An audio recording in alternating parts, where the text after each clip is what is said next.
Seigneur, nous avons besoin de t'écouter. En disposant nos cœurs à t'écouter ce matin. Nous prions, Seigneur, que tu parles à quelqu'un. Et nous prions, Seigneur, que tu nous utilises pour parler de ta part à quelqu'un. Nous voulons que cet instant, Seigneur, te soit soumis entièrement. Et que toi seul tu règnes en maître absolu. Tout ce qui ne glorifie pas le nom de Jésus, venu en chair et en os, mort pour nous, enterré, 3 jours après ressuscité des morts, monté au ciel, répandu les et intercédant pour nous, n'a pas de place en ces lieux. J'élève le nom de Jésus comme un étendard. Seigneur, que ta parole retentisse ce matin comme un marteau qui brise les rocs. Et que le cœur de pierre soit transformé en cœur de chair. Que chacun reçoive sa part pour la gloire de ton sang. Jésus-Christ notre Seigneur. Amen. Amen. Amen. Que Dieu te bénisse, toi qui es là ce matin. Et que Dieu soit béni parce qu'il nous a permis encore de nous retrouver et nous assembler après une semaine, parce qu'il y a plusieurs qui n'étaient ici que le dimanche passé et qui sont revenus encore ce dimanche matin. Mais ce matin, le Seigneur nous a envoyé encourager son peuple, exhorter son peuple à ne pas se refroidir, à ne pas se relâcher, à ne pas abandonner.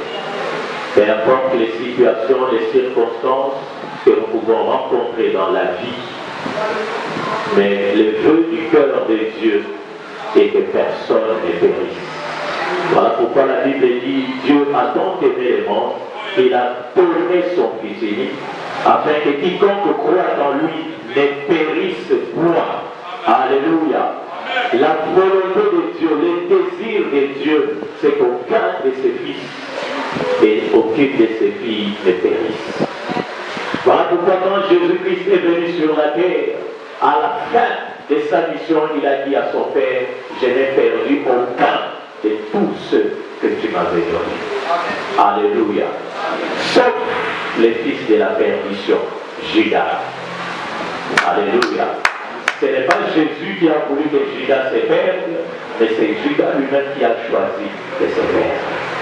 Mais ce matin, j'aimerais te dire que le cœur de Dieu ne veut pas que tu te perdes. Peu importe la vie que tu mènes, peu importe les conditions que tu connais, mais Dieu ne veut pas que tu te perdes ce matin. Alléluia. Sinon le sacrifice de Jésus sera inutile. Amen. Et ce matin, nous allons nous exhorter sur ce petit terme, je ne te quitterai point. Je ne te quitterai point. C'est comme une confession de foi d'un enfant de Dieu ce matin. Celui qui est d'accord avec moi peut répéter après moi, je ne te quitterai point. C'est la promesse que chacun de nous doit faire au Seigneur ce matin. Voilà pourquoi nous allons ouvrir nos Bibles dans le 2e livre des Rois. Nous allons lire le chapitre 2 et nous lirons du 1er au 2e verset. Nous allons sauter, nous allons lire le 4e et le 6e verset. 2 Rois chapitre 2, verset 1 à 2, verset 4 et verset 6. Nous vous attendons, vous qui êtes encore assis. Nous voulons lire la parole de Dieu et l'honorer. Nous lisons au nom de notre Seigneur Jésus. Lorsque l'Éternel fit monter Élie dans un continent, Élie battait égal avec Élisée. Élie dit à Élisée, reste ici, je te prie, car l'Éternel m'envoie jusqu'à Bethel. Élisée répondit, l'Éternel est vivant et ton âme est vivante, je ne te quitterai point. Et ils descendirent à Bethel. Verset 4. Élie lui dit, Élisée, reste ici, je te prie, car l'Éternel m'envoie à Jéricho. Il répondit, l'Éternel est vivant et ton âme est vivante, je ne te quitterai point. Et ils arrivèrent à Jéricho. Verset 6. Élie lui dit, reste ici, je te prie, car l'Éternel m'envoie au Jourdain. Il répondit, l'Éternel est vivant et ton âme est vivante, je ne te quitterai point. Et ils poursuivirent tous de leur chemin. Amen. Seigneur, nous te prions encore ce matin, fortifie notre foi, afin que personne ne se relâche et que personne n'abandonne, que personne ne perde la couronne que tu lui as réservée. Au nom de Jésus. Amen. La vie chrétienne est faite des épreuves, elle est faite des souffrances, des persécutions, des problèmes, mais elle est aussi faite de joie, d'allégresse, de surprises agréables. Et malheureusement, plusieurs abandonnent en chemin et se perdent pour des choses inutiles, des futilités. Alléluia. Si nous sommes enfants de Dieu, si nous sommes nés de Dieu, nos yeux doivent être fixés vers la récompense que le Père nous réserve. Voilà pourquoi la Bible dit, si vous êtes morts avec Christ, affectionnez-vous aux choses d'en haut. Aujourd'hui, les chrétiens, nous nous affectionnons aux choses de la terre.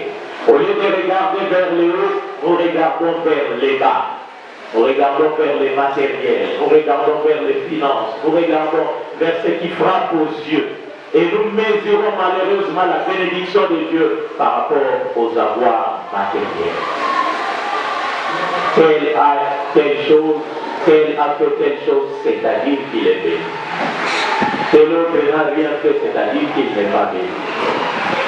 Je me souviendrai toujours du témoignage de cette femme. Cette femme était fidèle aux hymnes, fidèle aux offrandes, fidèle aux dons, fidèle à l'église, ouvrière, servante, assidue, zéleuse.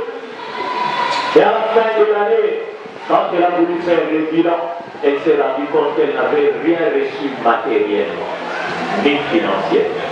Elle a commencé à murmurer, à se plaindre devant Dieu. Seigneur, regarde ma voisine, tu l'as bénie avec une nouvelle parcelle. L'autre là, tu lui as donné la promotion au service. Et l'autre, elle a acheté une nouvelle voiture, ainsi de suite. Et à la fin, le Seigneur lui dit, d'accord, c'est bien.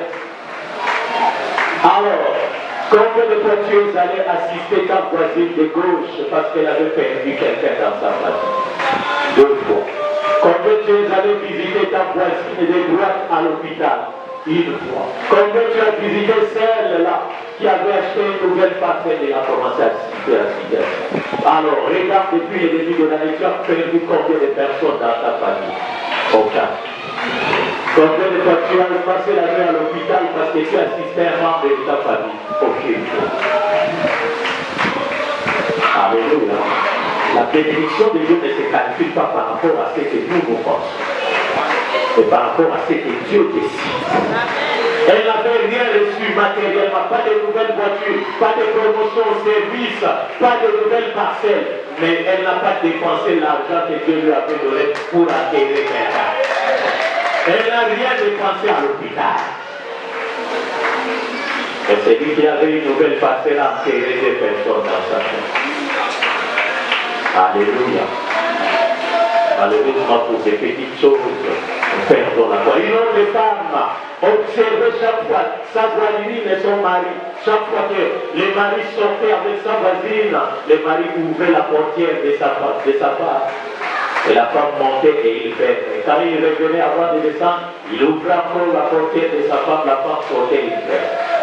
Alors le mari, cette femme-là a commencé à murmurer contre son mari, tu ne m'aimes pas. Regarde l'autre, il ouvre la portière de sa femme, il traite sa femme comme une princesse. Et un jour, alors qu'elle était en train de parler avec sa voisine, comme le font souvent les mamans, elle se plaignait de son mari. Sa voisine lui dit, non, toi au contraire, tu es bien, moi je vous envie. Moi ici c'est l'enfer. Alors, il dit, mais non, mais quand je vois comment ton mari trouve la portière, ça lui dit non, cette portière-là est abîmée, elle s'ouvre que de l'extérieur. Alléluia. Je croyais que quelqu'un allait acclamer le Seigneur. Celui qui est en vie là, tu veux être comme lui, tu veux faire comme lui. Tu ne sais pas pourquoi il le fait. Tu ne sais pas peut-être qu'il est en train de souffrir plus que toi. On nous a raconté un autre témoignage d'un homme qui est allé à la campagne de Chélie, de Taïba. Et cet homme-là, il avait 4 sacs. Et il se plaignait cette fois-ci, j'ai fait une mauvaise affaire. Et alors, il y avait un autre qui était à côté qui disait, cette année, si Dieu me donne plus qu'un sac, j'ai pris que Dieu me donne plus qu'un sac. C'est bien beau. Moi, j'en ai 4, je me plains. Lui, il n'en a même pas un seul. Donc, en réalité, moi, je suis plus heureux que lui. Il a arrêté de se plaindre. Pendant que toi, tu te plains, il y a quelqu'un qui est plus malheureux que toi. Ne pense pas que la souffrance ou l'épreuve que toi tu traverses, tu es le premier et tu es le dernier. Alléluia. Un jour, je me souviens que le pasteur Tim à son âme nous disait, il disait un jour, quand nous serons devant Dieu, Dieu va appeler Job. Il va dire, Job, assis-toi là-bas, toi tu es mon témoin. Et quand il va demander au chrétien, dimanche tu n'étais pas OK pour toi. Non, bon, parce que je n'avais pas d'habit propre, tout ça.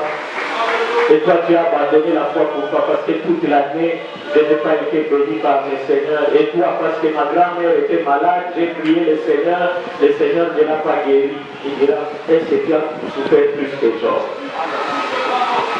Job sera l'unité de mesure contre nous tous. Je souffre. Est-ce que tu souffres plus que Job? Mais pourtant Job n'a pas abandonné la foi. Alléluia. Paul nous explique cela dans 2 Timothée chapitre 3, verset 10 à 12. Écoute mon frère, ma soeur, toi qui as choisi d'accepter Christ comme Seigneur et Sauveur, toi qui as choisi de vivre pour le Seigneur, de marcher avec lui, tu dois être conscient de ces choses. Parce que souvent, malheureusement, aujourd'hui, quand on nous prêche la parole de Dieu, on nous donne le travail. Viens dans notre église, tu auras le mariage. Viens dans notre église, ta situation va changer. Viens dans notre église, tu seras guéri. On donne aux enfants de Dieu l'impression que quand on vient dans l'église, il n'y aura plus de problèmes, il n'y aura plus de maladies, il n'y aura plus de persécutions. Paul dit ceci. Pourquoi tu as suivi de près mon enseignement, ma conduite, mes résolutions, ma foi, ma douceur, ma charité, ma constance. Verset 11. Mes persécutions, mes souffrances. À quelle souffrance n'ai-je pas été exposé? À Antioche, à Icône, à Lystre, quelle persécution n'ai-je pas supporté? Et le Seigneur m'a délivré de tous. Verset 12. Écoute-moi bien, enfant de Dieu. Or, tous ceux qui veulent vivre pieusement en Jésus-Christ seront persécutés. Demande à ton voisin, est-ce que tu as déjà été persécuté depuis que tu es en Christ? Combien de fois tu as été persécuté à cause de ta foi? Si tu n'as jamais été persécuté, c'est-à-dire que tu ne vis pas pieusement en Christ. C'est-à-dire que tu es chrétien de nom. Et il faut faire attention parce que peut-être que ton nom n'est pas inscrit dans les livres de vie jusqu'à ce matin. Quelqu'un dit, si tu ne rencontres pas les diables sur ton chemin, c'est-à-dire que tu fais route ensemble avec lui. Un vrai chrétien, chaque jour, à chaque instant, régulièrement, il rencontre les diables faisant sens inverse avec lui.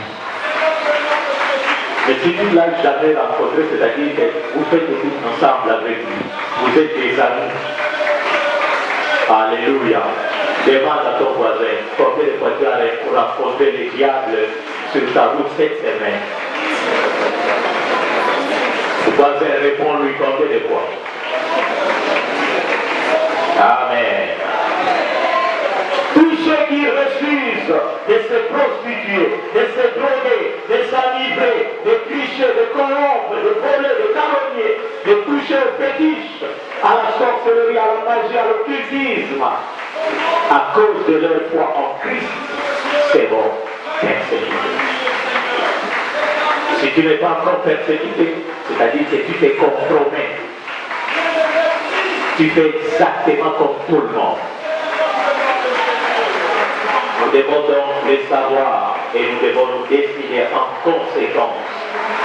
Dans l'Église, il y a 3 catégories de chrétiens.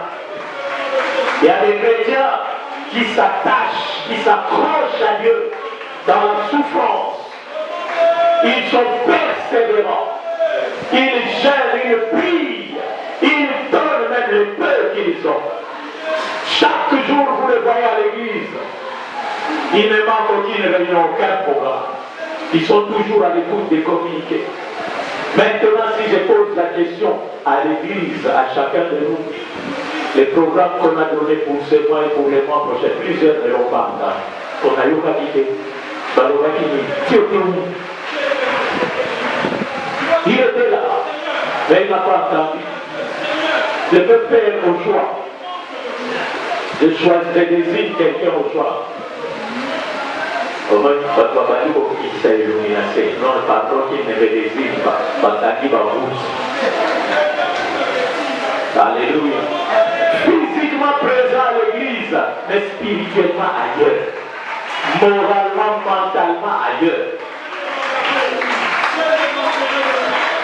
Quand il est dans la souffrance, il est persévérant, zéleux.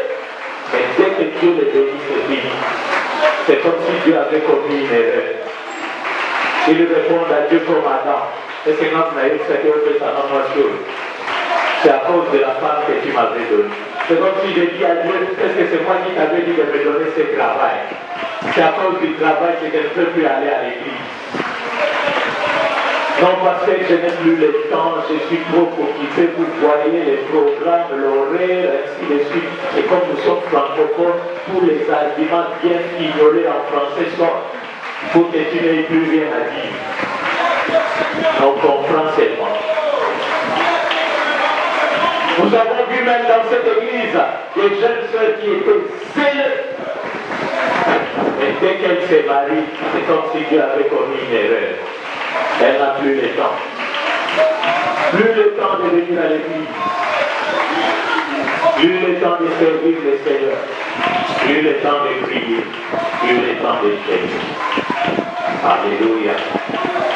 Certains même, comme ce frère-là que Dieu avait venu avec une jeep, depuis qu'il avait acheté sa jeep faisait des tours et des tours là-bas. Là où les Congolais se mettent debout chaque jour après le travail. Jamais à l'église. Je lui demande, frère, tu as demandé qu'on prie pour toi pour que Dieu permette que tu achètes la voiture. Depuis que tu as la voiture, combien de fois tu es venu avec à l'église? Oh, une seule fois. Et combien de fois tu es allé te mettre debout là-bas? Il a commencé à rire. Et il fait attention, frère, parce que Dieu est capable de te l'arracher. Ça n'avait pas fait une semaine, monter et dédié jusqu'à présent. Alléluia. La deuxième catégorie des chrétiens,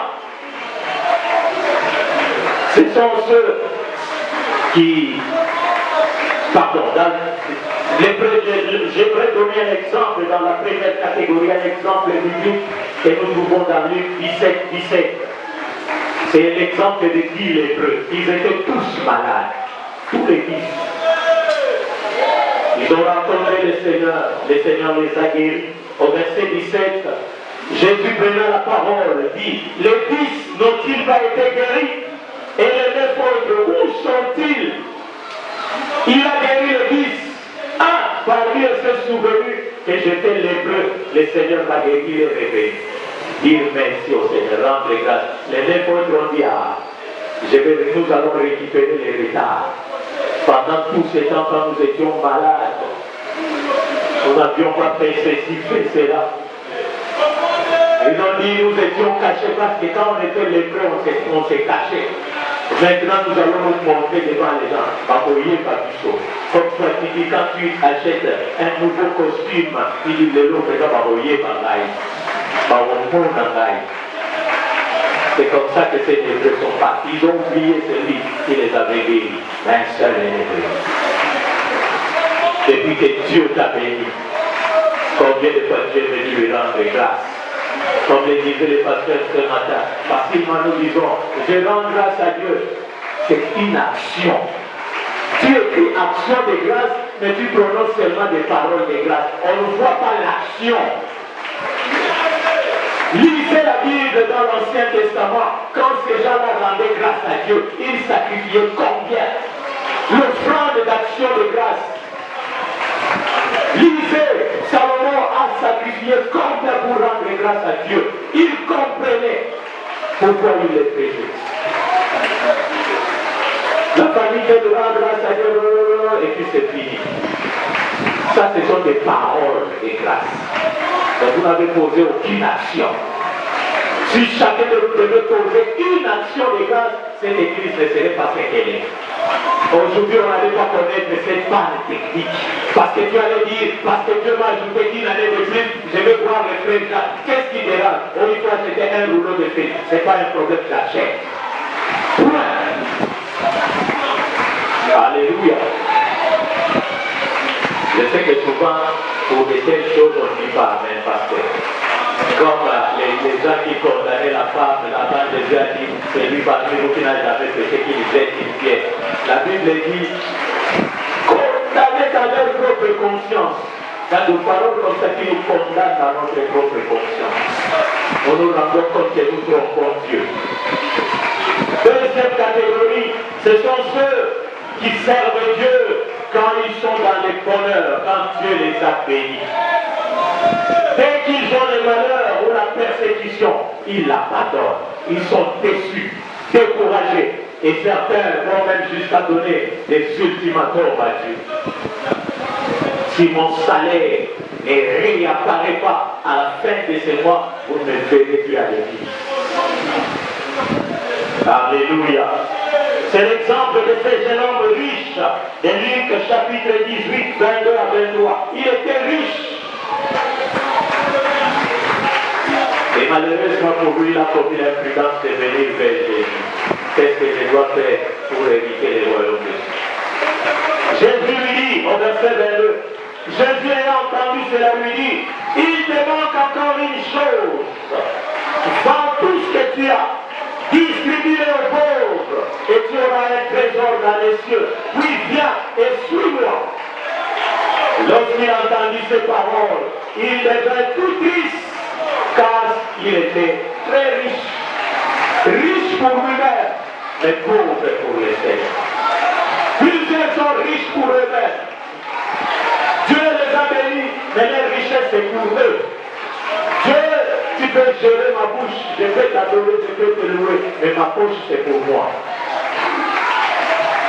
Tu n'as pas le droit de gérer ma poche. Vous savez, Dieu est le propriétaire de tout ce que nous possédons. Même l'argent là que tu reçois dans ton salaire, c'est pour Dieu. Nous ne sommes que des simples gérants, des simples dispensateurs, dit la Bible.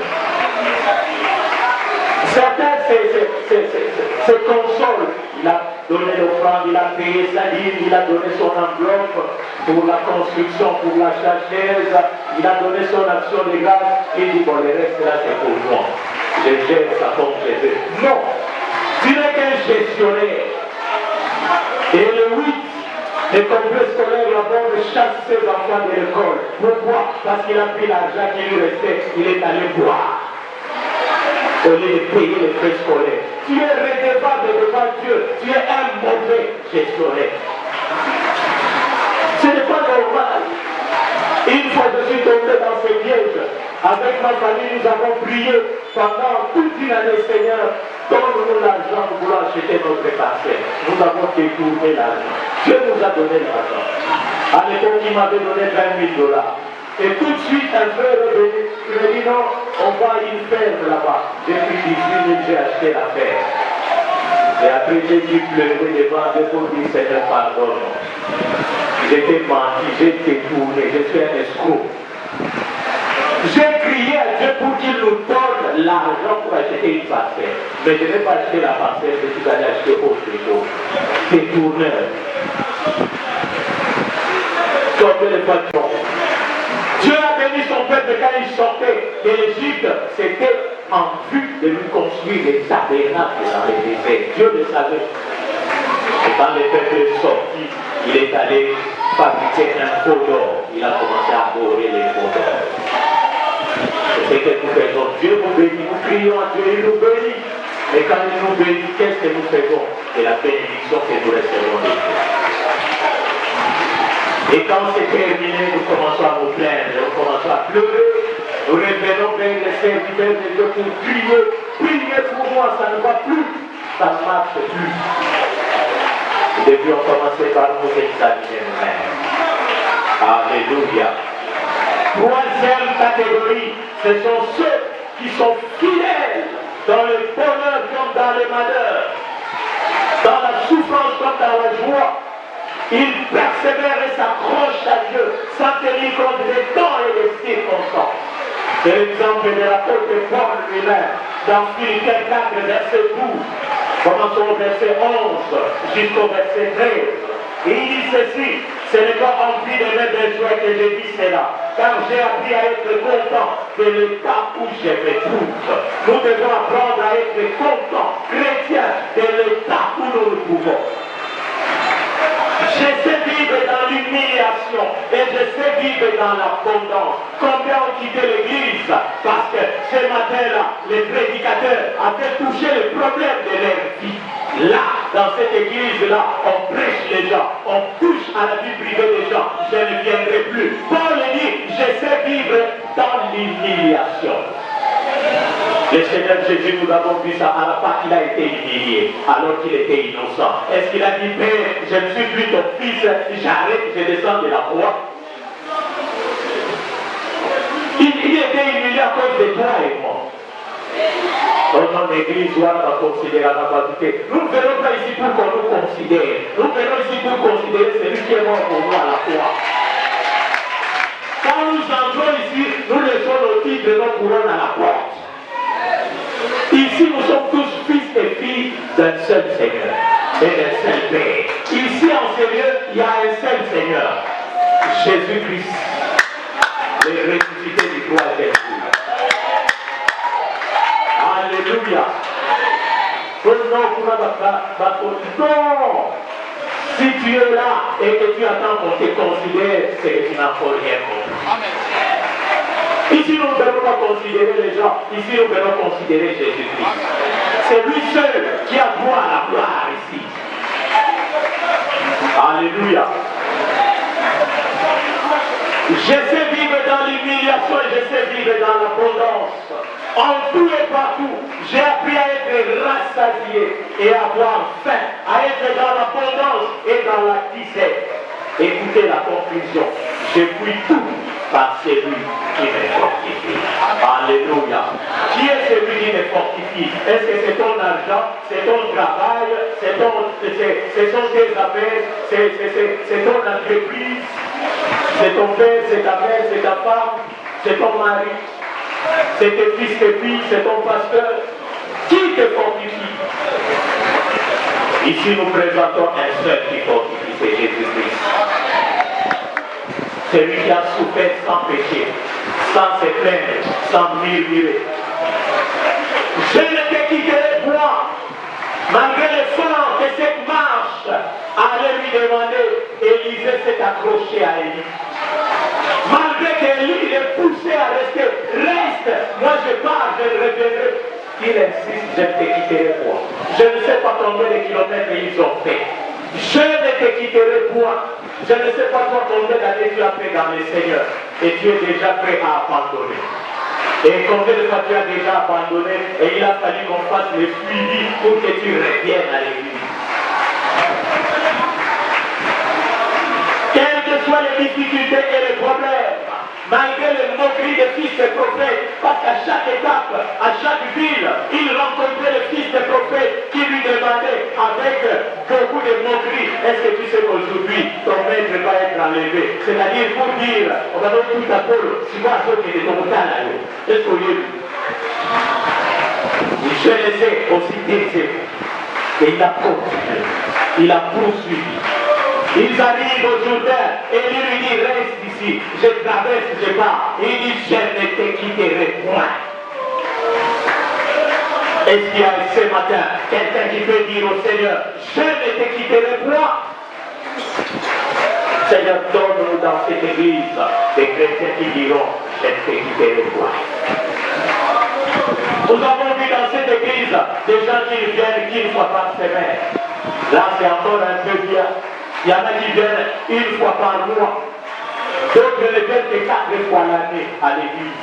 Il vient à la Noël, il vient au réveillon du 31, il vient à la Pâque et il vient à la Pentecôte. Nous verrons à la Pentecôte, ce temple sera rempli, on manquera de place. Et après, ils vont disparaître. Mais Dieu cherche quelqu'un ce matin qui va lui dire, je ne te quitterai point. Et je prie que cette personne-là, ça soit toi. Faisons confiance à Dieu. Notre Dieu ne manque jamais. Nous sommes aujourd'hui au mois de mai, les 7 mai déjà. Et certains commencent à compter. Seigneur, il reste autant de mois. Je vais voir. Tu as produit l'entrepreneuriat. Je vais voir.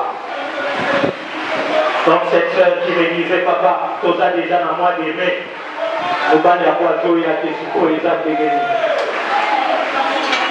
Et comme l'autre qui est allé entrer dans un site de mariage en ligne, parce que déjà nous sommes au mois de mai, les fiancés ne viennent pas.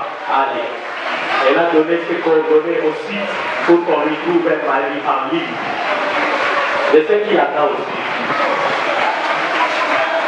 Non, papa, là, j'avance, tu vois maintenant, bientôt j'aurai. Est-ce que tu crois que les yeux que tu pries est l'ancien des jours? C'est-à-dire devant lui, l'âge n'a qu'effet. Et quand j'ai lu ma Bible, j'ai cherché, personne auquel nom là a totalisé un jour de l'éternel sur la terre. Parce que devant Dieu, un jour, c'est 1000 ans. Lisez la Bible, lisez dans Genèse, vous verrez les gens qui ont fait 800 ans, 900 ans. J'ai cherché, qui a fait 1000 ans, personne. Donc tous nous vivons pendant les seuls jours de Dieu. Certains vont faire 30 heures par rapport au jour de Dieu. D'autres vont faire 24 heures seulement, 60 heures et ils partent. Et ils n'arrivent jamais à la fin du jour de Dieu, 1000 ans. Et il quitte dès la première minute. Dès qu'il a totalisé 1 minute avec le Seigneur, il quitte. Nous ne quitterons pas Jésus. Même s'il y a certaines personnes qui nous maltraitent, qui nous persécutent, nous ne les quitterons pas. Alléluia. Même si la victoire n'est pas visible, je ne les quitterai pas. Même si les études ne marchent pas, je ne les quitterai pas. Même si le travail ne vient pas, je ne les quitterai pas. Même si les mariages tardent, je ne les quitterai pas. Même si les enfants ne viennent pas, je ne les quitterai pas. Même si les affaires sont bloquées, je ne les quitterai pas. Même si le ministère protège, je ne les quitterai pas.